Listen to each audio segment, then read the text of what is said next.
De senaste åren har Marco Macbeats SAS från Visätra vuxit fram till en av Sveriges främsta hiphop-producenter med flera nomineringar och priser på meritlistan. Han har bland annat samarbetat med Roche, Visätra-polarna Muhammad Ali och inte minst Ison och Fille, just nu aktuella i TV4-programmet Så mycket bättre, där han har producerat deras tolkningar. Det har varit en utmaning som har varit kul, för jag vill alltid göra nya grejer. Liksom. När jag har gjort en grej då vill jag hoppa på något nytt. Och med Ison och Fille så har vi har kommit igång och jobbat på 2 plattor nu ungefär. Så att det blir en grym utveckling på det vi har gjort och en ny steg i karriären nästan, skulle man kunna säga. I tonårens Visätra lärde han känna duon Muhammad Ali och började hänga med dem i studion, där intresset för att bli producent sakta började växa fram. Visätra i Flämpan, det fanns aldrig någon före, utan vi var de enda, och vi var rätt utanför på den tiden, för att det fanns inte folk som gjorde musik som inte hade gjort eller som gjorde. Det var bara vi där. Och så såg man typ Ken snacka om Hässelby, man såg Ison och Fille prata om Skärholmen lite senare. Latin Kings hade satt Botkyrka på kartan rätt tidigt. Men det fanns aldrig någon riktigt för oss, men vi tog det, i alla fall jag tog det som var närmast. Jag lyssnade på Ison och Fille och Latin Kings och Ken och allting. Allt var i Stockholmstrakten, och det skiljer sig inte jättemycket bortsett från att det är en annan ort, typ 20 minuter ifrån liksom. Så att, det tycker jag är häftigt idag. Att, jag tror i början av året så fick vi göra en artikel på DN som handlade om Visätra. Och det är nice att kunna sätta Visätra på kartan för allmänheten i alla fall. Den förhållandevis lilla Stockholmsförorten Visätra har de senaste åren producerat många nya hiphopartister. Men vad är det i området som gör att så många vågat satsa på musiken?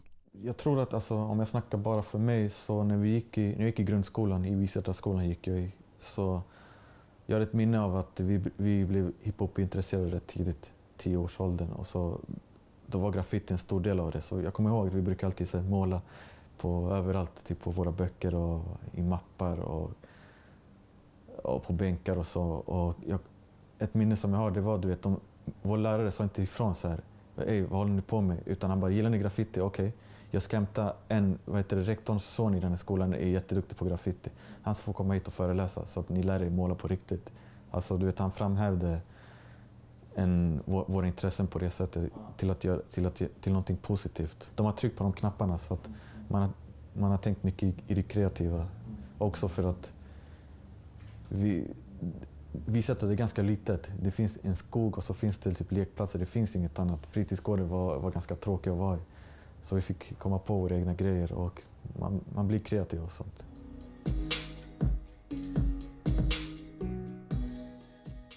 Ja, nu börjar tips. Det är inte att tänka så mycket. För jag själv jobbar på ungdomsgårdar, så kan det komma ungdomar. Tjänar man mycket pengar? Och du vet, så här, hur blir man känd? Är du känd? Det är så här, då ska man inte göra musik. Då kan man lika gärna göra något annat. Man kan ju tjäna pengar om man vill jobba. Liksom.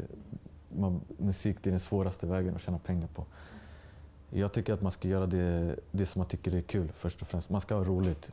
Jag gick bara till fritidsgården och tittade på när folk spelade in. Jag tänkte inte så att jag skulle producera på den tiden. Och jag gillade musik och hiphop väldigt mycket. Jag köpte CD-skivor. Jag hade ett intresse för det. Liksom. Efter en hektisk period med ett pressat schema inför Så mycket bättre blickar han framåt.